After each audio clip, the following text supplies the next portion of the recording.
What subtle neurological symptoms do patients often underestimate that concern you the most? This is an issue that we deal with quite frequently, and it's most commonly seen in patients with what we call cervical myelopathy. Patients who have compression of their cervical spine slowly develop symptoms of cervical myelopathy, which is kind of like a continuum of neurological symptoms that develop slowly, but in advanced cases ultimately progresses very rapidly.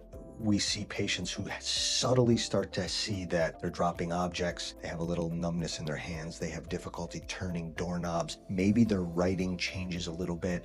Maybe when they walk, they feel a little unbalanced and they have to hold onto a wall. You start to examine them and they have very hyperreflexic upper and lower extremity reflexes. They start to develop symptoms like Hoffman sign or like a Babinski sign. This is something that we see early in the process of spinal cord compression, and we see it progress very rapidly. And ultimately, advanced cases of cervical myelopathy, patients become unable to ambulate, unable to use their hands, can't hold objects, coffee cups drop out of their hands. It's very important to counsel the patient because a lot of times they don't think there's a problem. They can get referred by a neurologist and the neurologist says you have to see a spine surgeon immediately, and they come in and they say, I feel fine. I just every once in a while I'm clumsy, I drop objects. And so ultimately when we see this, patients have symptoms that are indicative of spinal cord compression, and we have to counsel them. Early intervention is very key in these patients because these symptoms of spinal cord compression in the early phase can be reversible. If patients wait too long, unfortunately, it goes too far. The spinal cord gets damaged. They end up with areas of the spinal cord that actually loses the fiber tracts, and they'll have permanent deficits. So it's very important. It's a very good question.